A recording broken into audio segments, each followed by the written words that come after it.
नमः शिवेभ्यः।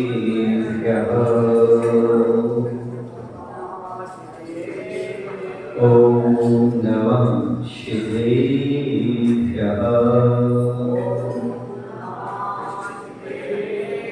जय श्री ओम नमः शिवेभ्यः।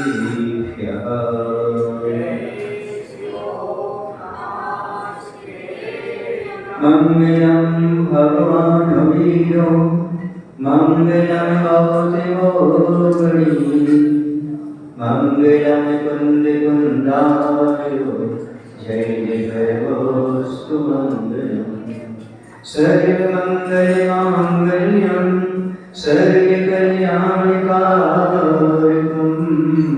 प्रधानम सर्वधर्माणां जैनं जयतु शास्त्रम् जैनं जयतु शास्त्रम्। बोले अहिंसा परमो धर्म की उत्तम त्याग धर्म की देवालय श्री आदिनाथ भगवान की आचार्य कुंद कुंद महाराज की गुरु नाम गुरु आचार्य श्री ज्ञान सागर जी महाराज की आचार्य गुरुदेव भगवान श्री विद्या सागर जी महाराज की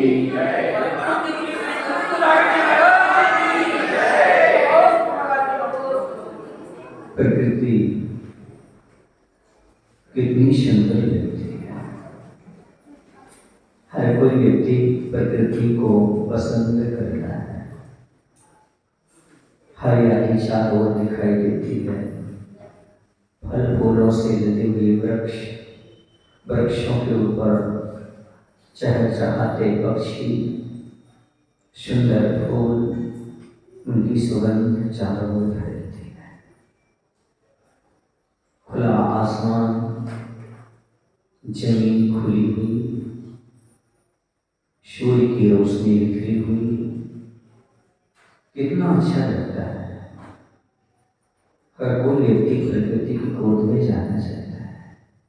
जब कोई संसार से भर जाता है, टेंशन और तनाव में आ जाता है, तब डॉक्टर उसको सलाह देते हैं, वैद्य उसको सलाह देते हैं, नदी के किनारे जाओ, वृक्षों के पास जाओ, कहीं घूमने के लिए जाओ। ऐसा क्यों कहा जाता है? इसका उद्देश्य इतना ही है कि प्रकृति का प्रत्येक घटक जो है वह देना जानता है, लेना नहीं चाहता। दान का जो उपदेश है वो मात्र प्रकृति से हमारे लिए प्राप्त मिलता होता है, त्याग उसी से प्राप्त होता है। वृक्ष जो होते हैं वह फल लुटाते हैं, कभी वृक्ष अपने फलों को स्वयं नहीं खाते हैं। नदियां कभी पानी स्वयं नहीं पीती, सबको प्रदान करके चली जाती है। बादल हमेशा पानी औरों को प्रदान करते हैं, स्वयं अपने पास नहीं रखते। गाय दूध औरों को देती है, स्वयं नहीं पीती। वृक्ष हो, नदी हो, गाय हो, सूर्य हो, अपना प्रकाश प्रताप दूसरों को प्रदान करते। चंद्रमा हो, ये सब औरों के लिए जिया करते हैं। इसी प्रकार से जो महान लोग हुआ करते हैं, साधुजन होते हैं, वो परोपकार के लिए ही शरीर को धारण किया करते हैं। प्रकृति में कोई भी घटक को हम देख लें, वहां त्याग त्याग की बात ही की जाती है। यदि यह वृक्ष ऑक्सीजन न छोड़ें तो जैसे कोरोना काल में हाय हाय मच गई थी ना, वैसा ही हो जाए। ये प्रकृति से ऑक्सीजन मिलती है, फल मिलते हैं, अनाज मिलता है, सूर्य का प्रकाश मिलता है, हवा मिलती है। ये सब ना मिले तो क्या जीवन का अस्तित्व हमारा रह सकता है? नहीं। अर्थात प्रकृति त्याग से और दान से चल रही है। हमारा आपका जीवन ये सब त्याग और दान के माध्यम से चल रहा है। इसके बिना जीवन चल नहीं सकता। यदि आप भोजन करते ही जाओ और मल विसर्जन ना करो, कितने दिन जी लोगे? बोलो ना, ये त्याग और विसर्जन के माध्यम से जीवन चलता है। सांस मात्र लेते रहो, छोड़ो नहीं, तो क्या जीवन चल जाएगा? त्याग के बिना जीवन नहीं चलता। प्रकृति में दो पक्षी होते हैं, एक तोता होता है, दूसरा कबूतर होता है। आज चूंकि दो धर्म का दिन है ना, आप त्याग धर्म कह लीजिए, दान धर्म कह लीजिए। गृहस्थों के लिए दान धर्म और मुनिराजों के लिए त्याग धर्म। तो दो पक्षी होते हैं, एक तोता होता है, दूसरा कबूतर होता है। आपने देखा होगा कबूतर क्या करता है? कबूतर रात भर मालिक के यहाँ पिंजरे में रहता है, कबूतर दाने में रहता है। प्रातः काल उठ करके चला जाता है, दाना चुगता है, दिन भर घूमता है, शाम को फिर पुनः पिंजरे में आ जाता है। आप अपना ही ले इसमें, आपकी परिणति बता रहा हूँ, गृहस्थ की परिणति बता रहा हूँ। गृहस्थ क्या करता है? सुबह उठता है, मंदिर आ जाता है, पूजन करता है, धर्म ध्यान करता है, फिर जाकर उसी पिंजरे में, घर गृहस्थी के पिंजरे में चला जाता है। एक तोता होता है, एक बार यदि पिंजरा खुल जाए और वह उड़ जाए, बाहर निकल जाए, दोबारा लौट करके कभी पिंजरे में नहीं आता। ये बैरागी की दशा है। बैरागी क्या करता है? एक बार घर से निकल जाता है, फिर दोबारा कभी उस घर गृहस्थी में प्रवेश नहीं करता। तोता की भांति जीवन होता है कि एक बार पिंजरे से निकल गया तो निकल गया, दोबारा लौट कर नहीं आता। समझ गए ना? जो घर लौट कर आते हैं उन्हें दान का उपदेश है, और जिन्हें लौट कर नहीं आना उन्हें सर्वस्व त्याग का उपदेश दिया जाता है। आचार्य कहते हैं, घर गृहस्थी रूपी नौका में बैठा हुआ है, प्रदान नहीं करेगा तो एक न एक दिन संसार में डूबेगा जरूर। इसलिए संसार से डूबने से बचाने के लिए मात्र एक ही तरीका है कि आप दान करें। दान करने वाला इस नाव में तो बैठा है गृहस्थी के, पर कहते धन का संचय करना और त्याग नहीं करना वैसे ही है। नाव में माल लादते जाना, लादते जाना, लादते जाना, और यदि धोखे से पानी आ गया तो कहते हैं नाव में बाढ़े पानी और घर में बाढ़े दाम, दोनों हाथ लीजिए, यही सयानो काम। नाव में पानी आता रहेगा, आता रहेगा, एक नाव डूब जाएगी, और घर में पैसा आता रहेगा, आता रहेगा, नरक निरोध में जाकर के पढ़ना पड़ेगा। इसलिए उलीझने का काम होना चाहिए। तो जो मुनि महाराज हुआ करते हैं वो सर्वस्व त्यागी होते हैं, और जो गृहस्थ होते हैं वो आंशिक त्यागी होते हैं। त्याग और दान दोनों में अंतर है। हालांकि गृहस्थ जो दान करता है वही त्याग माना जाता है। आचार्य कहते हैं आत्मशुद्धि के उद्देश्य से, आत्मशुद्धि के उद्देश्य से विकार भाव छोड़ करके स्वपर के उपकार की दृष्टि से धन आदि को देना सो दान कहलाता है, यह त्याग धर्म कहलाता है। आत्मविशुद्धि के लिए, आत्मसंतुष्टि जिससे मिले, आत्मशुद्धि का उद्देश्य हो और कोई उद्देश्य ना हो, आत्मा की शुद्धि उद्देश्य रख करके विकार भाव को छोड़ते हुए सौ और पर के उपकार के लिए अपने धन आदि को देना सो दान कहलाता है। सौ पर उपकार कैसे? पर को हमने दिया, उसको उपकार हो गया, हमारा उपकार कैसे? तो आचार्य कहते हैं कर्म की दृष्टि, लोभ और राग का छूटना, क्योंकि जब तक राग और लोभ रहता है तब तक दमड़ी छूटती नहीं। चमड़ी जाए पर पुरुषार्थी उपाय ग्रंथ में कहा है अमृतचंद आचार्य महाराज ने कि जो दान देता है वह मात्र वस्तु ही नहीं देता, दान देने वाला धन ही नहीं देता, बल्कि वह राग द्वेष मोह का त्याग करता है, लोभ का त्याग करता है। लोभ कसाई कम होती है दान देने से, राग द्वेष कम होता है। इसी का नाम तो धर्म है। जहाँ राग द्वेष लोभ कसाय कम हो, समझो वहां पर धर्म अपने आप प्राप्त होता चला जाता है। तो दान और त्याग में क्या अंतर है, बस समझे। त्याग और दान क्या है? त्याग बुरी चीजों का होता है और अच्छी चीजों का भी होता है। क्या? त्याग बुरी चीजों का होता है और अच्छी चीजों का भी होता है। भक्ष का भी त्याग होता है और अभक्ष का भी त्याग होता है। किंतु दान अच्छी चीजों का ही होता है। कितने प्रकार के दान हैं? आहार, औषध, अभय दान और ज्ञान दान, या फिर उपकरण दान और आवास दान। ये 4 प्रकार के दान हुआ करते हैं। आहार और औषध तो कॉमन है, और ज्ञान दान और अभय दान की जगह उपकरण दान और आवास दान, ऐसे समुद्रबंध महाराज ने साधकों के लिए बताया। उन्होंने ज्ञान दान की जगह उपकरण दान और अभय दान की जगह आवास दान किया है, रखा है। तो अच्छी चीजों का दान होता है, त्याग बुरी और अच्छी दोनों चीजों का होता है। त्याग स्वयं को निमित्त बनाकर किया जाता है, स्वयं को निमित्त बनाकर के कसायों को छोड़ना, वस्तुओं का त्याग करना, परिग्रह को छोड़ना, ये त्याग धर्म है। लेकिन दान दूसरे को निमित्त बनाकर के दिया जाता है। कोई ना कोई निमित्त अवश्य बनता है।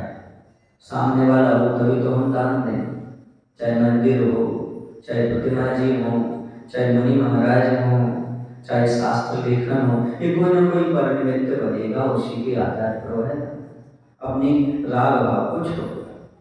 तीसरा इनमें अंतर है, मोह को जड़ से समाप्त करता है त्याग।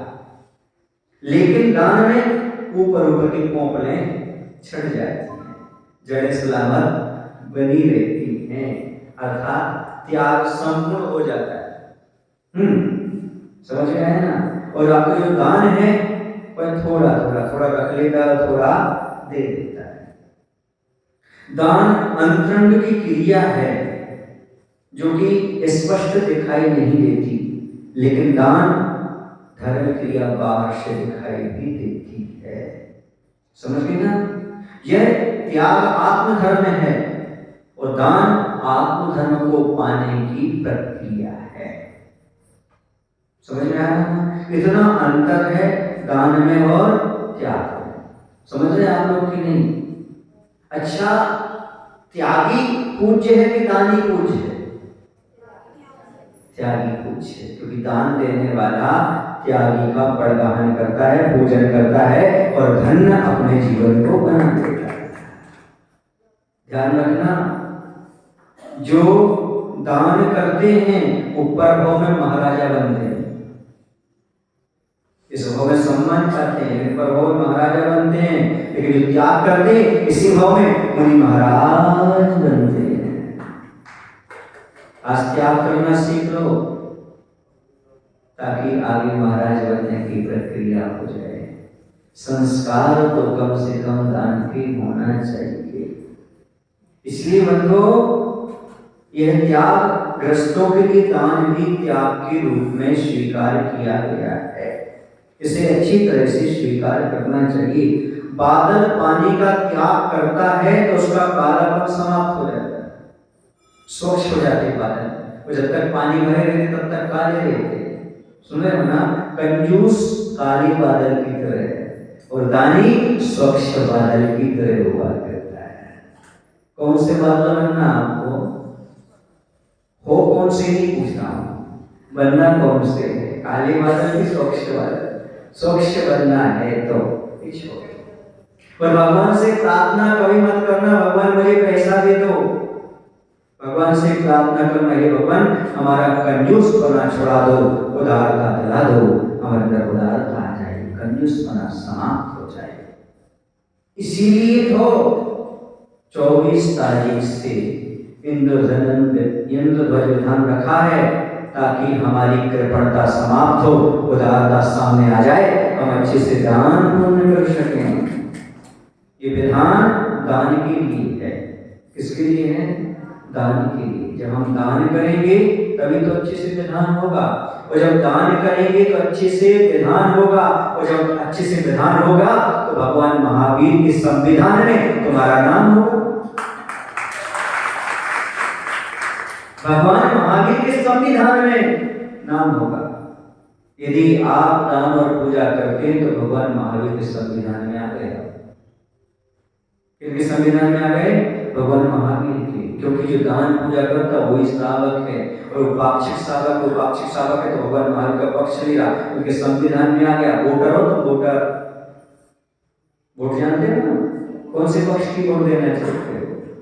भगवान महावीर हमारे प्रधानमंत्री हैं, आचार्य भगवंत हमारे मुख्यमंत्री हैं। ये मान के चलो आप सब वोटर हैं, हम लोग सांसद हैं। समझ गए ना? कोई सांसद है तो कोई विधायक है, हाँ, अनुभूति है, वो कौन है? पार्षद। इस प्रकार की स्थिति से आप पाक्षिक श्रावक माने जाते हो। यदि अपने जीवन में तुम कुछ पाना चाहते हो तो देने की भावना बनाओ, क्योंकि बादल जैसे ही पानी का दान करते हैं पुनः उनमें पानी आ जाता है। सुने आप लोग? वृक्ष जो होते हैं वह फल लुटाते हैं, प्रकृति पुनः उसमें फल लगा देती है। नदियां पानी लुटाती हैं, पुनः उसमें पानी आ जाता है। गाय दूध देती है, पुनः उसके आंचल में दूध आ जाता है। इस प्रकृति को यदि समझ पाओ तो तुम भी दान करो, लक्ष्मी अपने आप आती चली जाएगी। धन कमाने की इतनी आवश्यकता नहीं है जितने धन को सही ठिकाने पर लगाने की आवश्यकता है। धन तो हर कोई कमाता है, पैसा से पैसा कमाना हर कोई जानता है। और यदि यहाँ पर एक सरल लगा दिया जाए पैसे से पैसा कैसे कमाया जाता है तो 1 इंच जगह नहीं बचेगी पैर रखने की। बहुत सरल लगाया जाए, पैसे से पैसा कैसे कमाया जाता है। अरे ये तो आचार्य भगवंत ने हम पर कृपा की है, पैसे से पैसा कमाना नहीं सिखाया, पैसे से पुण्य कैसे कमाया जाता है ये सिखाया। पैसे से पुण्य कमाने की कला आज सीख लीजिएगा। पैसा बिना पुण्य के नहीं आता और बिना पाप की नहीं आता। 2 बातें खुलासा कर रहा हूं, कॉन्सेप्ट क्लियर करूंगा। बिना पुण्य के पैसा नहीं आता और बिना पाप किए पैसा नहीं आता। अच्छे समझ लेना। आपकी बैंकिंग में पूर्व का पुण्य होगा तभी आप दुकान करोगे, तब पैसा आएगा। यदि पूर्व का पुण्य नहीं है तो दुकान चलेगी नहीं, पैसा तो आएगा पता ही नहीं पड़ेगा कहाँ जाता। कुछ लोग शिकायत होती है अरे दुकान ही नहीं चलती, प्रसाद तो कर रहे हो, कुछ बहुत कम प्रसाद करते हैं, बहुत सारा पैसा पाते, बैंकिंग में पुण्य पड़ा हुआ है। पुण्य के बिना पैसा नहीं आता, लेकिन वर्तमान में पाप किए बिना पैसा नहीं आता। आप कहीं वजह तो न्याय नीति से पैसा कमाते हैं, अनीति से कमाते नहीं, फिर भी कुछ भी करो उद्योगी हिंसा तो होती ही होती है। जो आप माल को आयात और निर्यात करते हो उसमें हिंसा नहीं होती क्या? होती है। आप ठुकरा नहीं सकते, थोड़ा बहुत तो झूठ बोलने पड़ता होगा ना। घर में वो 8 रुपए की बड़ी है, भले 7 की पड़ी, इतना तो बोलना पड़ता है कि नहीं, तभी तो 9 रुपए लेगा सामने आता है। झूठ बोलना पड़ता है, थोड़ी मायाजारी करना पड़ती है, थोड़ी चोरी इनकम टैक्स की चालू खाता कौन सा, नकली बिल, असली बिल, क्या पक्की बिल, कच्ची बिल, क्या क्या करते रहते हैं आपको पता नहीं। समझ में आया ना? तो पाप किए बिना लक्ष्मी या धन नहीं आता, पैसा नहीं आता। अब मैं ये पूछना चाहता हूँ, पुण्य के बिना पैसा नहीं आया, पाप किए बिना पैसा नहीं आया, और उसी के समय लगाना चाहते हो पाप में? विचार करो। पुण्य के बिना मिला नहीं और पाप के बिना आया नहीं, अब क्या करना चाहते हो? पुण्य का और ऐसा तो आपको पैसे कमाने की स्कीम मिल गई, लेकिन पाप किया उसने, उस पाप को कैसे धोगे? आचार्य कहते हैं बंटवारा कर लो। क्या कर लो? बंटवारा कर लो। आधा जीवन दरबार के लिए लगा दो, उसमें से और 25% क्या कर लो? बचा करके बैंक में रख दो, और बच्चे अच्छे की कामी में उसमें आए तो उसमें लगा दो 15%। मात्र 10% जो बचा है वो दान कर दो, ताकि आपका बैलेंस बना रहे। प्रत्येक गृहस्थ को कम से कम 10% दान अवश्य करना चाहिए। अभी जो मेरठ की सज्जन आपके पास आए थे, जो डायरिया दे गए, उन्होंने मेरा प्रवचन पिछले वर्ष सुना और सुनकर उन्होंने संकल्प कर लिया कि मैं अपनी आय का 12% दान अवश्य करूंगा। उस दिन से वो अपने आप में बड़े प्रशस्त हैं, बड़े प्रसन्न हैं, बड़े खुश हैं। जिस दिन से उन्होंने ये माना है कि 12% में दान करूंगा, तब से उनकी आय में वृद्धि हुई। क्योंकि जैसे व्यक्ति संकल्प ले लेता है, वैसे पुण्य की वृद्धि होने लगती है। मुझे पता है कि 24 तारीख से विधान होना है, मुझे ये भी पता है, मुझे विश्वास है तेंदुलकरा का प्रत्येक व्यक्ति उस विधान में बैठेगा। लेकिन अभी से नाम लिखाने वाला अभी से पुण्य संचय करने लगेगा। ये तो बैंक है, जब खाता डाल दो तब से ब्याज दो। दुनिया की बैंक फेल हो जाए, लेकिन धर्म की बैंक कभी फेल होने वाली नहीं है। जो आज नाम लिखवा देगा उसका आज से पुण्य शुरू। जो कल लिखवाएगा 1 दिन का लॉस, जो 24 तारीख को लिखवाएगा 8 दिन का लॉस।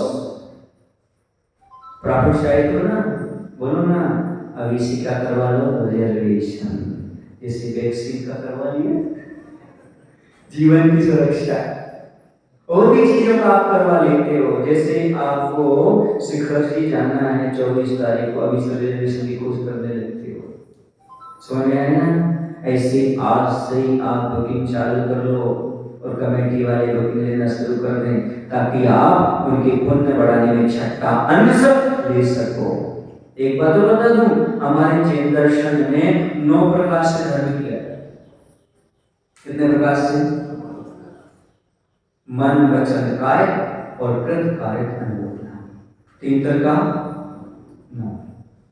आप मन वचन काय से, कृत कार्य अनुमोदना से धर्म कर सकते हैं। आप यदि नहीं कर पा रहे धर्म, दूसरे से कर रखिएगा।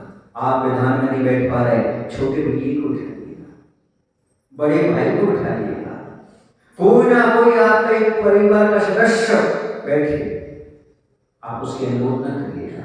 बेटा दुकान में संभाल लूंगा, तुझे बैठना है। पिताजी तुम्हें विधान में बैठना है, दुकान में संभाल लूंगा। हमारे यहाँ धर्म करने के बहुत अच्छे तरीके आचार्यों ने बताए हैं। अनुमोदना करने से, दान की अनुमोदना करने से नेवला, शेर, बंदर आदि वो भूमि के सुख को प्राप्त करते हैं। कौन से सुख? वो भूमि के। इसलिए विधान की मन वचन कार्य से अनुमोदना कर लेना। आपके पास धन हो तो धन देना, आगस्तन हो तो समय देकर खड़े हो जाना, वरना मन से अनुमोदना करना। अहो इतना अच्छा विधान हो रहा है हमारे समाज में धर्म की प्रभाव। मन से कम अपनी अनुमोदना अभिव्यक्त कर लेना। कभी मन नहीं मत करना, अरे जो कार्य को विधान रखो, अब तो परमिशन खत्म है, ये मन में मत लाना, वरना ध्यान रखना सारा कुरकुरा करकरा हो जाएगा और तुम्हारी लक्ष्मी उसी दिन से घटना शुरू हो जाएगी। अनुमोदना करो तन से, मन से, धन से, कृतकार्य अनुमोदना सबसे सोचो।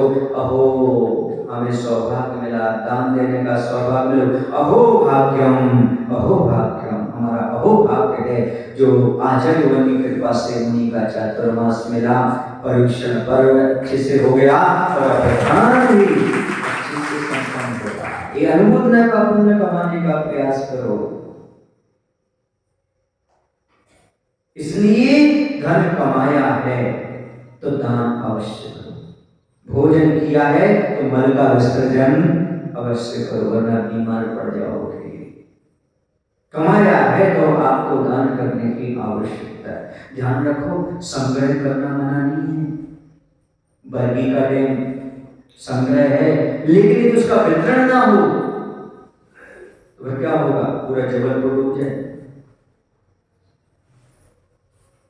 पूरे यदि घर में पैसा संग्रह हो और यदि उसका वितरण ना हो, दान ना हो, तो पूरा परिवार डूब जाए।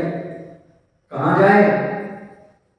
अधिकार और परिग्रह कहां ले जाता है? नरक ले जाता है। पैसे की संग्रह होने का निषेध नहीं है, पैसे का वितरण नहीं होता वो दुर्भाग्य है। कैनाल्स के माध्यम से, नहरों के माध्यम से पानी खेतों तक भेजा जाता है, मीलों तक भेजा जाता है। संग्रह इसलिए के है, इसलिए आप धन का संग्रह कर रहे हो तो दान अवश्य करो, उसके बिना कल्याण होने वाला नहीं है। साधु श्रावक नहीं लाए बोधि को, अभी पढ़ के हैं आप लोग, दान के बिना न तो श्रावक और न साधु दोनों बोधि को प्राप्त नहीं होते। ध्यान रखो, दान देने से ग्रस्त धर्म भी चलता है और मुनि धर्म भी चलता है। यदि दान ना होता तो ना तो ग्रस्त धर्म होता और ना मुनि धर्म होता। मैंने विचार किया कितना दुर्लभ है दान देना। नर काया को सुरपति से सो दुर्लभ, देवता को क्या कमी है? ऐसो आराम की कमी है क्या? बोलो ना, सारे सुख उनके पास भरे पड़े हैं, उनको कभी रोग नहीं होता, शोक नहीं होता, बड़ापा नहीं आता, कहीं भूख प्यास नहीं सताती, सब अमृत का पान होता है। अमृत का पान करके कर जाता है। विचरण कर रहे हैं, विक्रिया कर रहे हैं, आकृतिक चेतन की वंदना कर रहे हैं, पहाड़ों पर, गुफाओं में, गिरी में, गंगा में घूम रहे हैं। फिर क्यों तरसते मनुष्य बनने के लिए? इसलिए कि वो दो चीजें नहीं कर सकते, एक संयम धारण नहीं कर सकते, दूसरे संयमी को दान नहीं कर सकते, इसलिए वो तरसते हैं। आप दोनों काम कर सकते हो, अपने जीवन में संयम और त्याग भी अपना सकते हो और मुनि महाराज को दान भी दे सकते हो। यदि आपने ये दो चीजें नहीं की तो आपका मनुष्य पर्याय में जन्म लेना निरर्थक है। देवता तो कहते हैं धिक्कार है ऐसे मनुष्य पर्याय को, हम तो तरस रहे उस मनुष्य पर्याय को पाने के लिए, और ये मनुष्य पर्याय को पाकर के भी विषयासक्त है, धन कमाने में लगा हुआ है, यह दान के बारे में सोचता ही नहीं है। आचार्य पद्मनंदी महाराज पद्मनंदी पंचविंशति ग्रंथ में लिखते हैं, मात्र वही धन काम का है जो दान में जाता है, बाकी पूरा का पूरा धन कर्मबंध का कारण है। किसी भी चीज में लगाता है मात्र कर्मबंध का कारण ही होता है। दान भी प्रकार होते, दान 3 प्रकार के होते। कितने प्रकार के दान होते हैं? 3 प्रकार के, राष्ट्रिक दान, तामसिक दान और सात्विक दान। समझ गए ना? राष्ट्रिक दान क्या? अहंकार करना, प्रतिफल की आकांक्षा रखना, हम दान देंगे तो हमारा नाम होगा, हमारे सदापट्ट पर नाम लिखना, इस इच्छा से जो दान दिया जाता है वो तामसिक दान कहलाता है, राष्ट्रिक दान कहलाता है। अहंकार जहां वो राष्ट्रिक दान है। एक बार की बात है, एक सेठ जी थे, उनकी पुत्र वधू थी। सेठ जी रोज 1.25 मन अनाज का दान करते थे। कितना? लेकिन नौकरों से बंटवाते थे और थोड़ा अहंकार भी और यश की प्राप्ति के लिए भी सब काम करते थे। लेकिन वो जो पुत्र वधू थी वो मात्र 1.25 किलो, कितना अनाज का भोजन पानी बनाती थी, उसी में मुनि महाराज का परगाहन कर लिया करती थी और त्यागी व्यक्तियों को दान दे देती थी। क्योंकि धर्म और दान ये सब स्वहस्त होते हैं, स्वयं अपने हाथ से दिए जाते हैं, ये औरों से नहीं कराए जाते।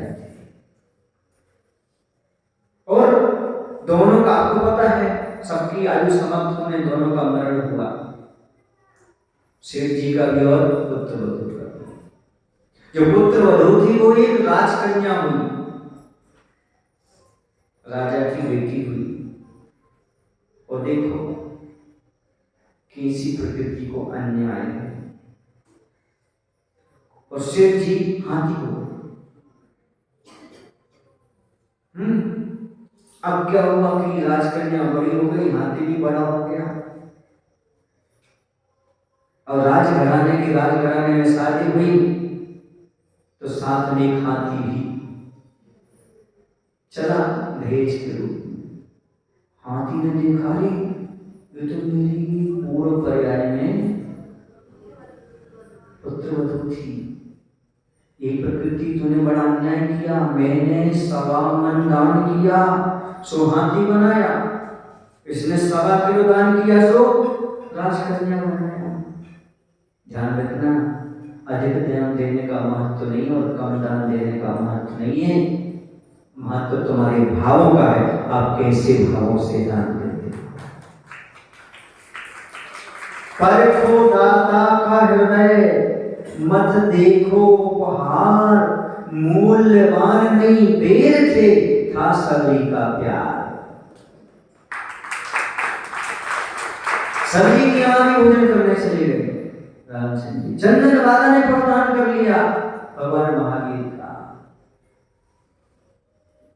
परखो दाता का हृदय, मत देखो उपहार, मूल्यवान नहीं बेर थे, था सबरी का प्यार। देने की भावना, प्रेम, भक्ति, आस्था, समर्पण, ये सब जो गुण होते हैं उनका एक अलग महत्व होता है दान देते समय।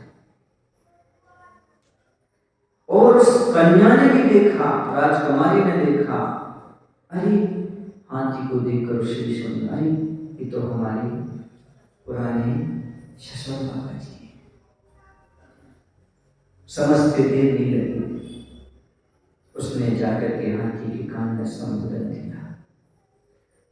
आप ये मत समझना कि आप हाथी क्यों बने और राजकन्या क्यों बनी, आपने जितना दिया देखो, प्रकृति ने बहुत अच्छा किया, आपने 1.25 मन दान दिया तो आपको ऐसा शरीर दिया कि आप 1.25 मन खा सको। कितना शरीर दिया? 1.25 मन खा सको। और हमने 1.25 किलो दिया तो हमें कैसा पेट मिला? बस अंतर इतना है कि तुमने नाम बड़ाई कारण दिया था, सो नाम बड़ाई कारण जो धन खर्चे मूल, मर के हाथी होए वो लंबी लटके सुन। ये नाक का सवाल है। किसका सवाल है? नाक का सवाल। किसका सवाल है?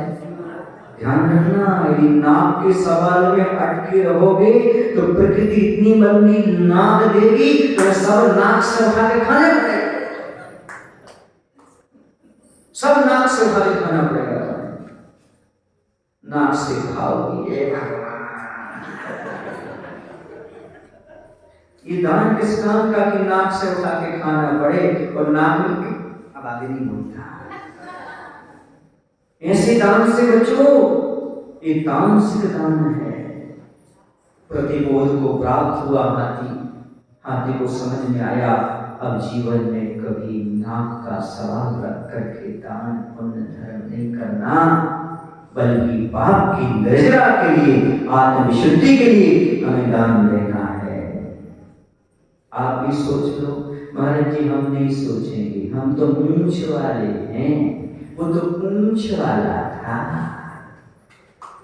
पूंछ वाला जल्दी समझ जाता है और मूंछ वाला पुरानी मानना पे मूंछ रखे हो तो बबलू से मरे थी ये मूंछ वाला समझता नहीं है और पूंछ की पर्याय में समझ जाता है, बड़ा मुश्किल होता है। मरीचि की पर्याय में भटक गया और शनि की पर्याय में संबोधन को प्राप्त हो गया। सोचो निमित्त मिलता है तो इस प्रकार का काम होता चला जाता है। अब अपन तीसरे पर चलते हैं। पहला हुआ तामसिक, दूसरा तामसिक। तामसिक का अर्थ होता है कि संकलित परिणाम बना, दान देके पछताना। हमने काय को बोली दे दी, हमने काय को दान कर दो, ये तो 4 लोग लगे थे ना सुनने में बरोबर। अब समाज में रहते हैं बच्चे और बोली नहीं दे तो कोई कहा कि उनके घर से कोई ने बोली नहीं गई। कितने दिन हो गए भैया, कितने दिन हो गए, सबके घर चौका लग गए, आगे पीछे आजू बाजू अपने ले गए। परिणामों की बात है भैया, बुरा नहीं मानना कोई के घर में ऐसा हो गया हो तो ये परिणाम की स्थिति है व्यक्ति की। उसे लगता है अब विधान हो रहा है और अब समाज में थोड़े से पृष्ठ आदमी है और बोली ले रहे हैं तो काफी है। ऐसे भाव से नहीं सुने आप लोग के लिए, ऐसे भाव से देखो भैया अपन बोली लो, कैसे बोली लो, अपन बोली लेंगे और अपने 2 लाख की मान लो बोली ली तो रिश्ते अच्छी आएंगी, तो 2 लाख की बोली दे सकते हैं ना तो बहुत धनी नहीं है ना। ये परिणाम आदमी के अंदर परिणाम बता रहा हूं। दान दो, वहां दान दो जहां पर लाइव टेलीकास्ट चलता हो। यहाँ का दान दो, यहाँ तो कोई लाइव टेलीकास्ट है ही नहीं, टीवी वीडियो है ही नहीं, वहां दो ताकि सब देश में मालूम पड़े फलाने व्यक्ति ने इतने लाख दान करे, अपनी फोटो भी आए। कौन जाना तुम भैया, तुम्हारे गांव के बच्चे जानते नहीं है तुम कह रहे वो सुन लेते देख लेते फलाने व्यक्ति दान की बात खत्म। ध्यान रखो, मात्र ऐसे नाम बड़ाई से रिश्ते नहीं मिलते, बल्कि निर्मल भावना से दिल से दान देने से दिल के रिश्ते मिलते हैं। वरना बोली ऐसे कंजूस मिलेगा कोई, नियम है। तो ये दूसरा हम आपको बताना चाह रहे थे, पछताना नहीं दान देकर के, दुखी मत होना, संग्रेस मत करना। एक बार की बात है, एक साधु महात्मा निकल रहे थे, सुने ना, तो किसी व्यक्ति ने वहां से निकलने की बात सोची तो साधु महात्मा ने हाथ फैला दिया। उसने सोचा आज तक तो मैं दान नहीं किया, ये साधु महात्मा क्या कह रहा है, हमें दान दो। इसे में शायद नेचर पता नहीं इसको गया, हमें कभी दान नहीं करना। अब उसको नेचर हम सिखा देंगे अच्छे से। उसने एक मात्र अनाज का दाना उठाया और साधु की झोली में डाल दिया। वो साधु धन्यवाद देता हुआ चला गया। क्या देता हुआ चला गया? धन्यवाद देकर चला गया। पर मन में सोच रहा है, अरे आज तो दान करना पड़ा, आज तक मैं दान नहीं किया, मेरा नियम टूट गया, मुझे क्या करना पड़ा? दान करना पड़ा। रात्रि में सो गया, सोए देखा तो जिस बोरी में से उसने एक अनाज का दाना दिया था वो मोती के रूप में परिवर्तित हो गया। अरे मैंने बहुत बड़ी गलती की, एक मुट्ठी दे देता, समझ में आ रहा है? एक मुट्ठी दाने हो जाते हमारे, मोती बन जाते। दे करके पछता रहा है और अब नहीं दिया तो उनका पछताओगे। महाराज हम पछताएंगे नहीं, हम तीसरे प्रकार का दान देंगे जिसका नाम है सात्विक दान। दे मन हर्ष से दान दे करके हर्ष मनाना, ये सात्विक दान है। जैसे कल आप लोग कर रहे थे, कहां पर? मुझे बड़ी खुशी हुई, बड़े मंदिर में सब बैठ करके एक दूसरे को छेड़ते हुए और बड़ी खुशी के साथ होलियां लगाते जा रहे थे और चेहरे पर मुस्कान भी दिख रही थी। एक ऐसा सात्विक दान, हंसते खेलते मुस्कुराते हुए दान देना। अहो दान, अहो आज हमें दान देने का सौभाग्य मिल रहा है। पाप से कमाया हुआ पैसा पुण्य कमाने के लिए लग रहा है। आज हमारा अहोभाव धन्य है, वो महाराज धन्य है वो श्री जी जिनके चरणों में हमें पाप होने का अवसर प्राप्त हो। अहोभाव ऐसा दान देना, सुने अहोभाव। इस सौभाग्य जो मानता है और हमेशा खुश होता है, आनंद का अनुभव करता है, समझ लेना वो सात्विक दान करता है। मायना ना क्या निकला? आप दान देते समय 3 काम कर सकते हो। अहंकार पैदा कर सकते हो, पछता सकते हो, संकलेश प्रणाम करके पछता सकते हो, और चाहो तो हर्ष का आनंद ले सकते हो, हर्षित हो सकते हो। अभी तक कैसा दान दिया? महाराज जी हम तो कम दान देते, बड़ा हर्षपूर्वक देते, बस यही दान सही दान है। कभी भी दान देकर के अहंकार मत करना, और दान देकर के कभी पछताना नहीं। दान देकर के हर्ष मनाना। 2 रुपए का भी दान तुम्हारा लाख रुपए का कहलाएगा। तो तुमने लाख रुपए का दान भी कर दिया और अहंकार आगे और पछता लिया तो बेकार चला गया, कोई मायना नहीं। दान देते समय खुशी होना चाहिए। हमारे यहाँ दान की परंपरा तो अनादिकाल से है। इस युग में ऐसा आदर्श दान आपको देखने को नहीं मिलेगा। महाराणा प्रताप मेवाड़ में उस समय अकबर की विशाल सेना का मुकाबला कर रहे थे। कौन कर रहे थे? महाराणा प्रताप। राजपूत घराने के सब लोग थे, थोड़े सैनिक और अल्प साधन थे, सैनिक भी कम बचे थे उनके पास, और इसके साथ अल्प साधन बचे थे। तो महाराणा जो प्रताप थे वो अरावली की पहाड़ियों में न रुक सके। वहां क्या करेंगे हम, और वापस लौटने लगे तो आवाज आई। उनके सामने एक आवाज आई राज्य के पुराने मंत्री भामा शाही की, जो कि जेडी थे। ऐसे भामा शाही ने आवाज लगाई, आप लौटिए मत, जितना भी खर्चा होगा हम देंगे। जैन भामा शाह मेवाड़ के शहीद भामा शाही की आवाज थी। देश की रक्षा के लिए, राष्ट्र की रक्षा के लिए महाराणा प्रताप आपको जितना भी पैसा लगता है, जितना खर्चा, जितना अनाज लगता है, हम देने के तैयार हैं। 25,000 सेना का, अब सोचिए बस कितना धन होगा। 25,000 सेना का 12 वर्ष का खर्चा सेठ जी ने उठाया कि मैं तैयार होने वाले देश की रक्षा के लिए। 3 प्रकार से दान किया जा सकता है, और भी बता दें आपको। निमित्त क्या है? आत्महित के लिए दान। किसके लिए? आत्महित के लिए। और दूसरा है समाज हित के लिए, और तीसरा है राष्ट्र हित के लिए। आचार्य भगवंत आत्महित तो कर ही रहे हैं प्रतिभा स्त्री के माध्यम से, और हम लोग सबको कल्याण का रास्ता दिखा करके एक परहित समाज हित कर रहे हैं। लेकिन हथकरघा आदि, औषधालय आदि, भागवत आदि को आशीर्वाद दे करके राष्ट्र हित में योगदान देते हैं। ये हमें शिक्षा लेने की आवश्यकता है। आचार्य ने त्याग, दान, विवेक को देख करके तो बुंदेलखंड में अपना रुकने का मन बनाया है। बीना बारे की बात है, 2005 की चातुर्मास चल रहा था, मैं गुरु चरणों में चातुर्मास था हमारा भी। तो ऐसा हुआ कि एक संचालक ने मंच पर आकर के बोला, याद धर्म का दिन था, कोई बोली लग रही थी, तो उन्होंने बोला बुंदेलखंड के बड़े कंजूस हैं, धीरे धीरे बोली लगाते हैं। मजाक के लिए उन्होंने बोला, जैसे हम बोलते थे तेंदुलकर कंजूस हैं। कंजूस नहीं है, बल्कि मितव्ययी है। मितव्ययी कंजूस नहीं होता, मितव्ययी तो होना चाहिए, पर कंजूसी कभी नहीं करना चाहिए।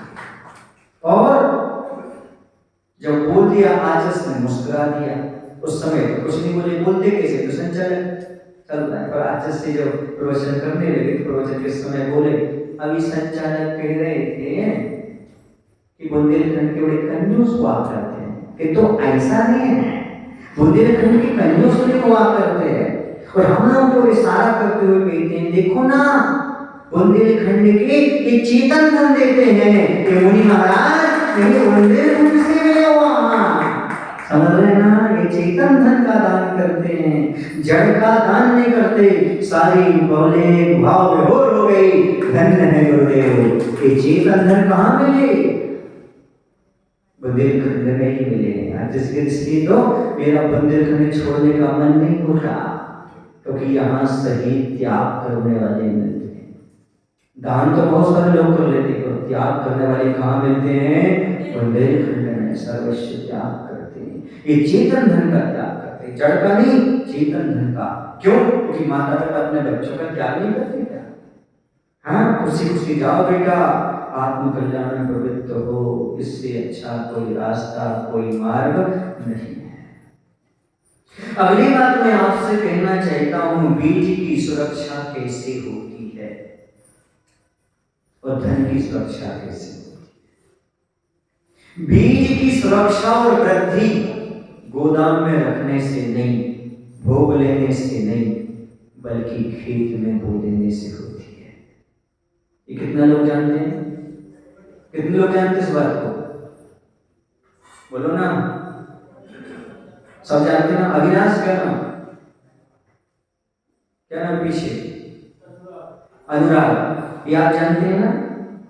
बीज की सुरक्षा खेत में बो देने से।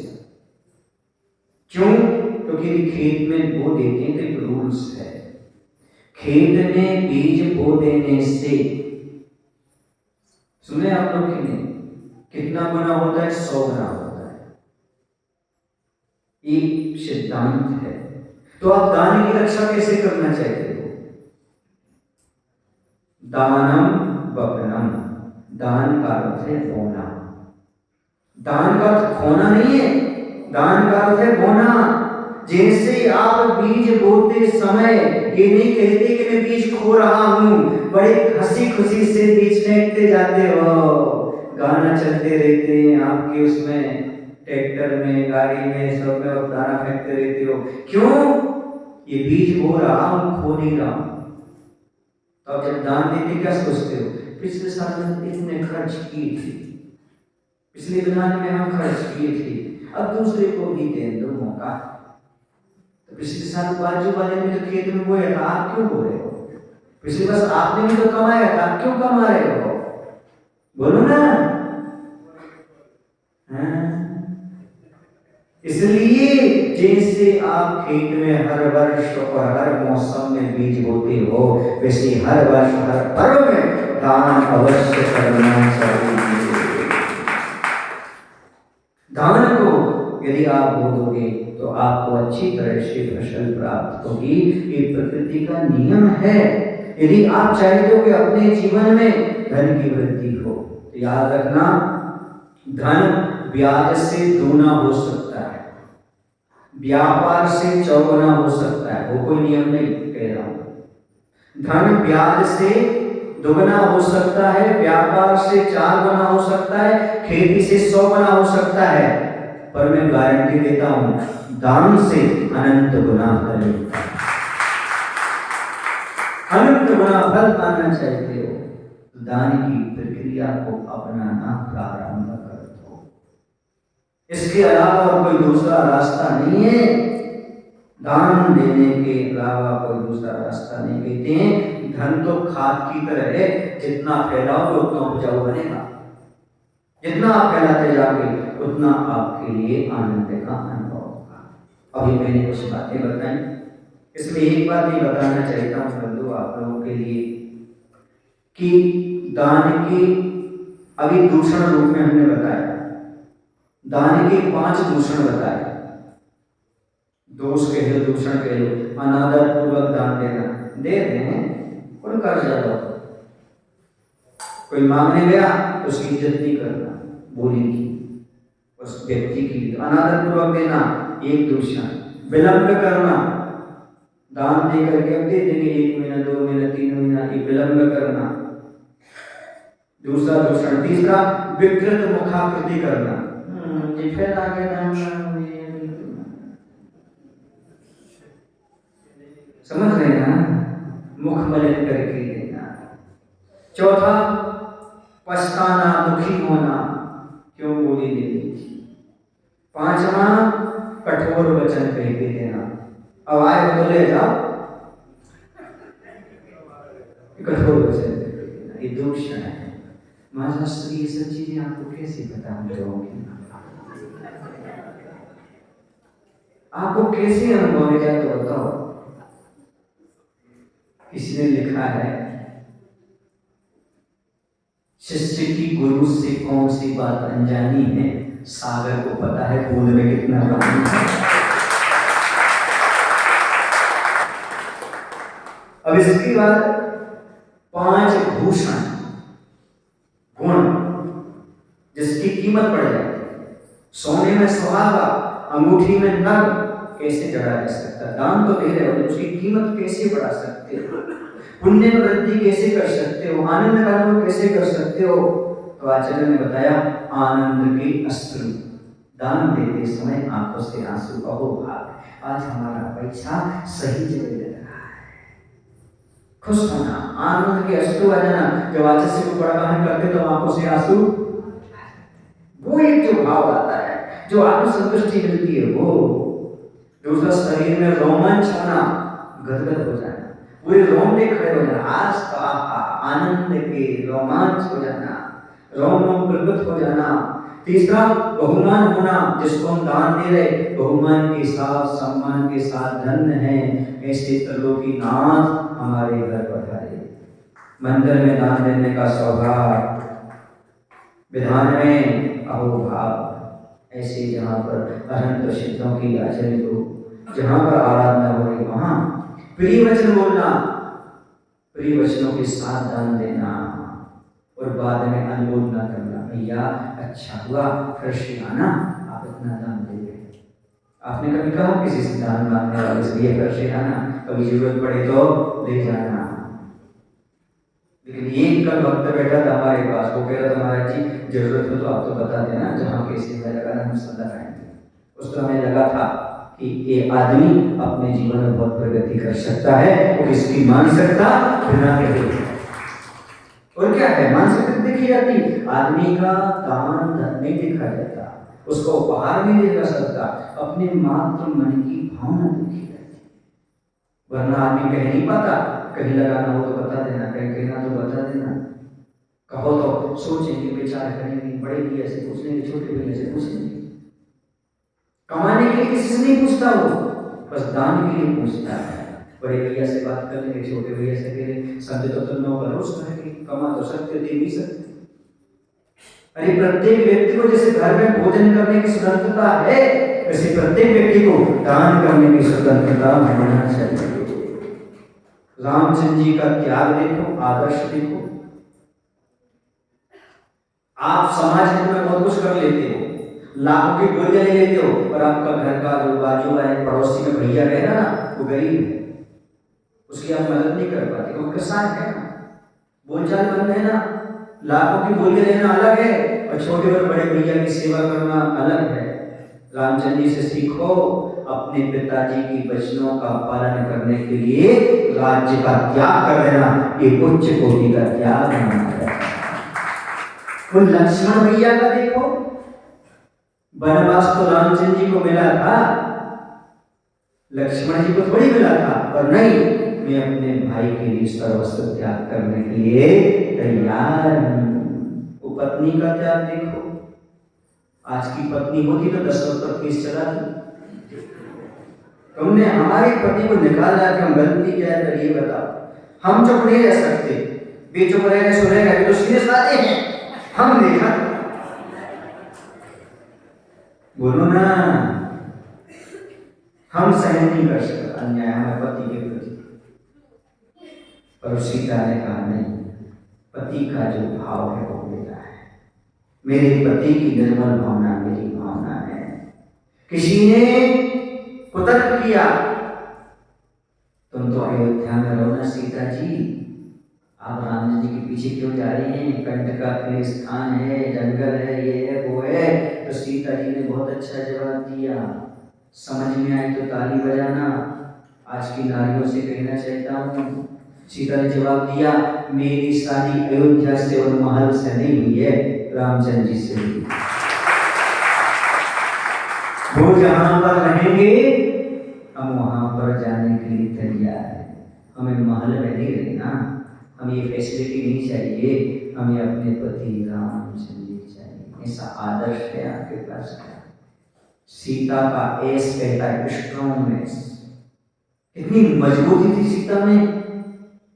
सोचो आप जंगल में अपने पति के साथ, जहां वो वहां, ये अपने आप में एक त्याग मिसाल है, आदर्श है।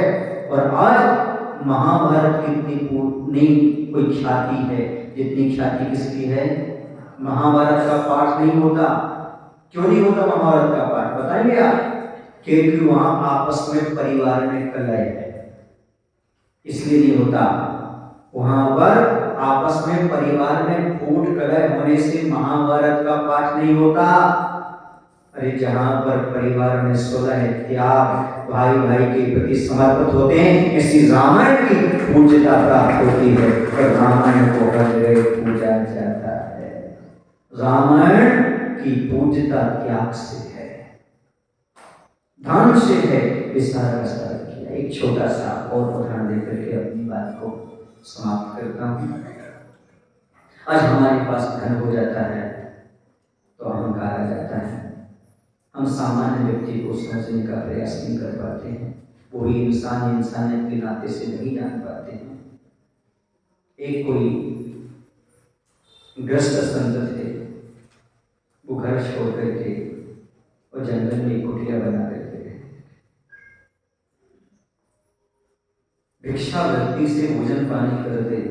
और कुटिया में इतनी छोटी कुटिया थी उनकी, एक मात्र खटिया बिछी थी। खटिया समझते हैं आप लोग, दीवार वाली होती है, पलंग से थोड़ी छोटी होती है, ऐसा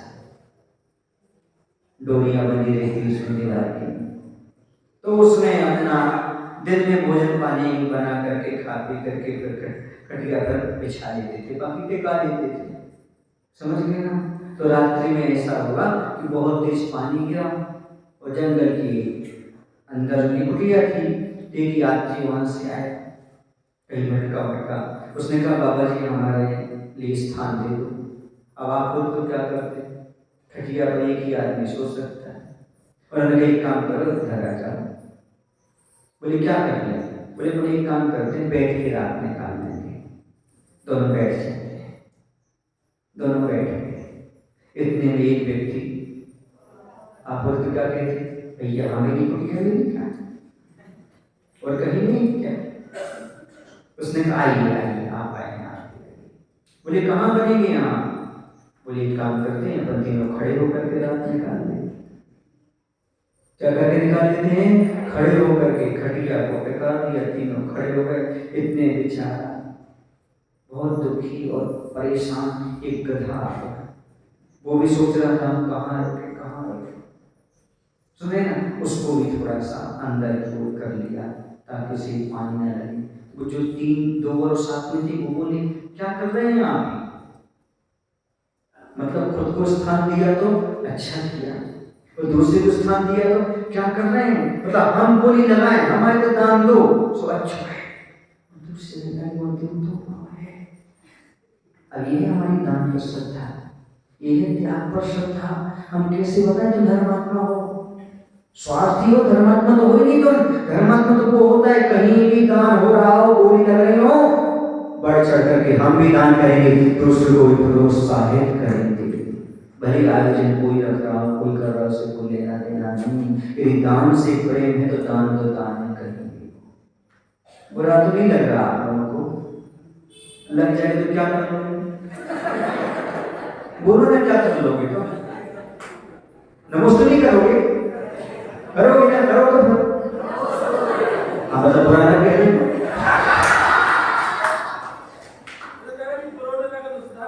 बहुत अच्छी बात, ये पंकज स्वदेशी की बात है। एक पंकज उदास हो गए, तो ध्यान रखो, यदि बुरी बातें बुरी नहीं लगेगी तो जीवन से छूटेंगी भी नहीं। और मुनि महाराज का उद्देश्य किसी पर व्यंग करना नहीं होता, बल्कि तुम्हारा अंतर में परिवर्तन हो जाए, इसलिए इस प्रकार की गधे को भी स्थान दिया और उसने एक जवाब दी उस ग्रस्त संत ने याद रखो, हम वो महलों वाले नहीं जहाँ इंसानों से भी गधों जैसा व्यवहार किया जाता है। हम वो महलों वाले नहीं, धनवान नहीं है जहाँ इंसानों से भी गधों जैसा व्यवहार किया जाता है। हम कुटिया वाले गरीब फकीर हैं, यहाँ तो गधों से भी इंसान जैसा व्यवहार किया जाता है। यहाँ तो गधों से भी इंसान जैसा व्यवहार किया जाता है। ये बंधु मानवीयता है, इसको समझने का प्रयास करिएगा।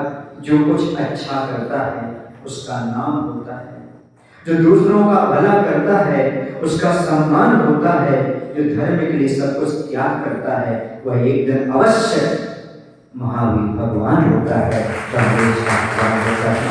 इस बात को अच्छे समझने का प्रयास करिएगा और आगामी काल में जो आपके पास त्याग का दान का अवसर प्राप्त हो रहा है उसे चूकिए मत और अपने मन को अच्छा बना करके आगे बढ़ करके आज से ही रिजर्वेशन कराने का प्रयास करिएगा, ताकि आपकी पुण्य की वृद्धि, कर्म की निजरा, आत्मा की विशुद्धि अभी से शुरू हो जाए।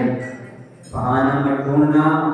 कुछ लोग क्या करते हैं, बचने का बहाना, हमारे यहाँ सूतक होने वाली है, हमारे यहाँ वो बीमार हो गए, हमारे यहाँ ध्यान रखना, यदि ऐसा करोगे तो जीवन में कभी त्याग धर्म को नहीं समझ पाओगे, दान धर्म को नहीं समझ पाओगे।